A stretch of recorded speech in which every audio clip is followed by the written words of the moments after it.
Imagine being born different in a world with no doctors, They are no just hospitals, cold. no medicine, no genetic tests, no safety net.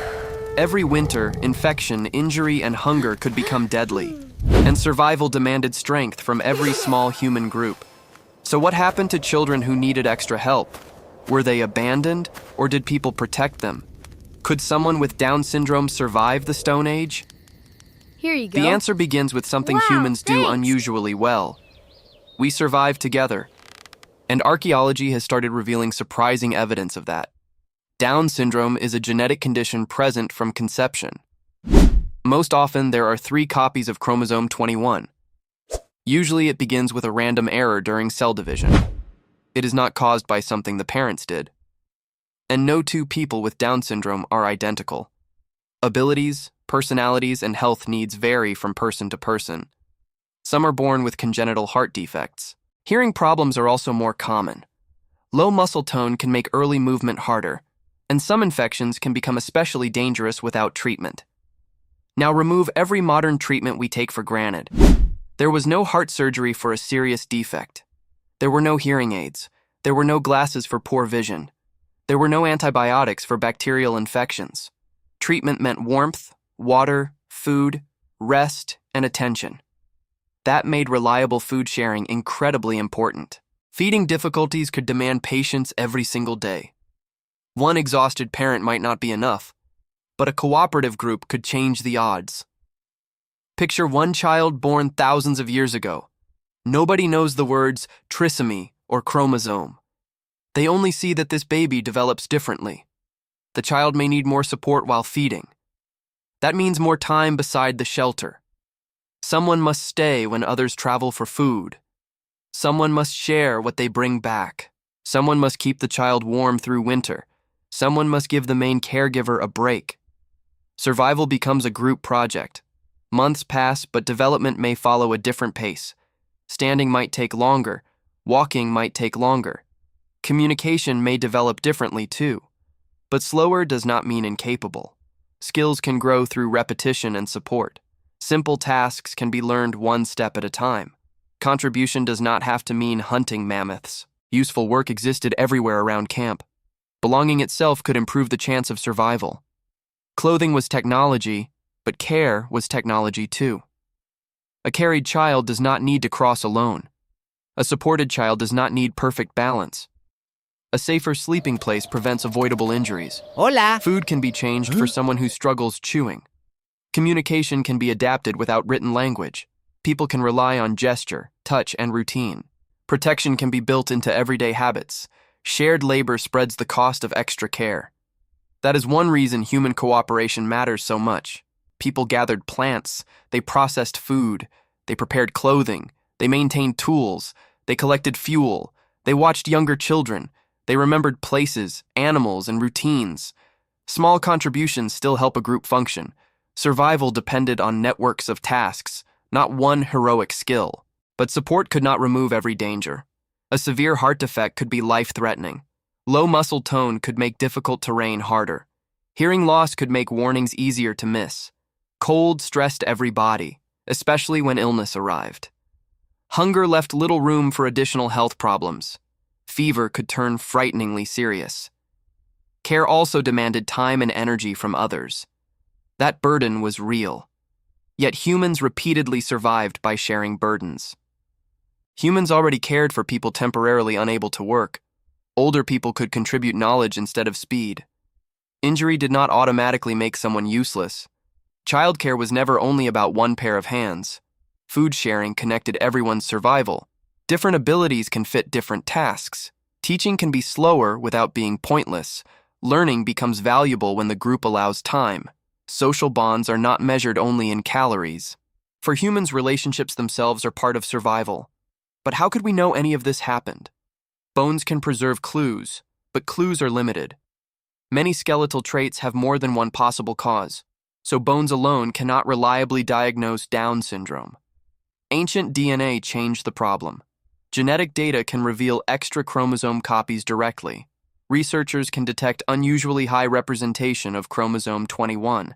That makes large-scale screening possible. And researchers have now screened thousands of ancient individuals.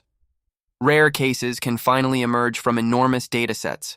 In 2024, researchers analyzed 9,155 prehistoric and historic genomes. They identified 6 new genetic cases of Down syndrome. They also confirmed a previously published Neolithic case. The cases came from several places across Europe. They spanned thousands of years. Most importantly, these were infants or perinatal individuals. The detected number is not the true ancient prevalence, and it cannot tell us how every community responded. One case takes us directly into the Stone Age. It came from Neolithic Ireland. The individual was an infant known to researchers as PN07. The burial dates to roughly the 4th millennium BCE. Ancient DNA confirmed trisomy 21. The infant was placed in a substantial communal monument. We cannot reconstruct the funeral scene with certainty, but the burial context shows the child was not invisible.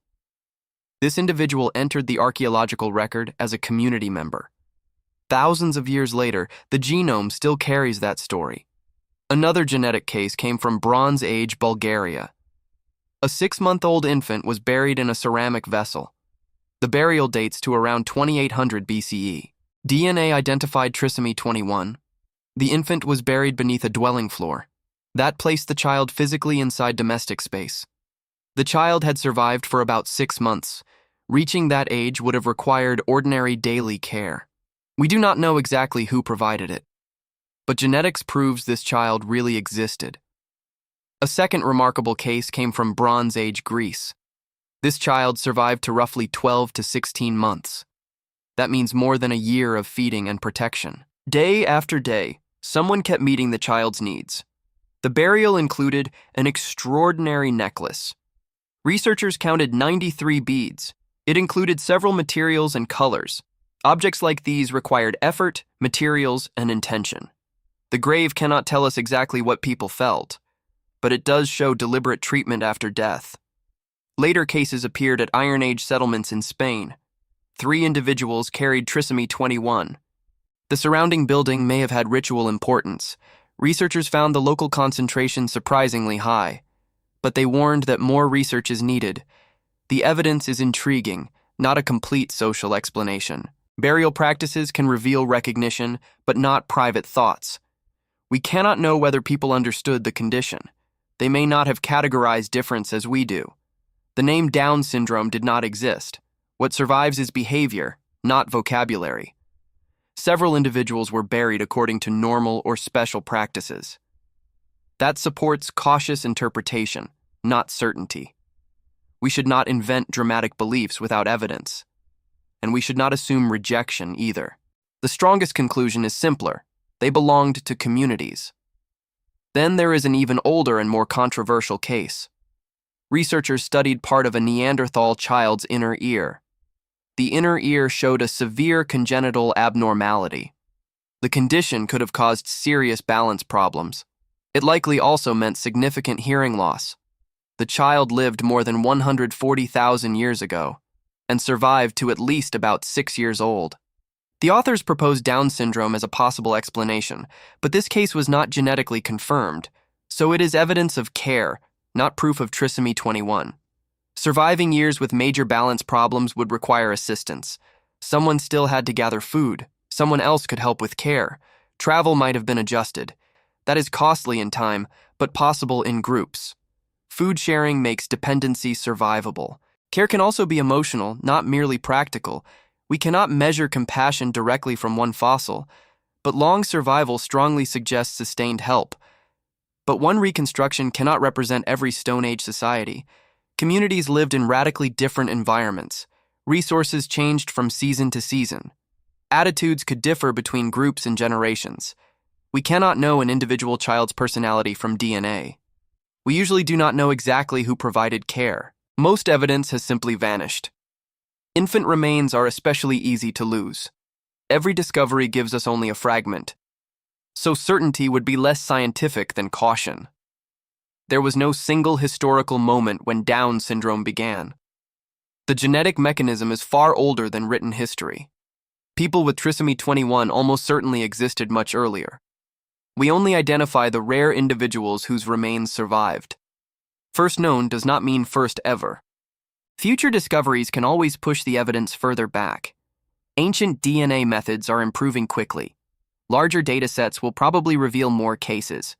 So calling anyone the first would be misleading. The accurate phrase is one of the earliest known cases. This evidence challenges a simplistic picture of prehistory. Ancient groups were not made only of perfect hunters. Real communities included dependence. They included illness. They included aging. They included childhood, with all its vulnerability. And cooperation helped make those vulnerabilities survivable. Strength can belong to a network, not an individual. So how could someone with Down syndrome survive prehistory? Food shared when they could not provide it alone. Warmth provided when cold became dangerous. A hand offered when terrain became difficult. Time given when care demanded patience. And sometimes careful burial when a short life ended. Modern genetics now lets us see traces of those lives. Some evidence is firm, some remains only a hypothesis. But one pattern keeps appearing. Humans survive through other humans. Perhaps our oldest survival tool was never a spear. It was care.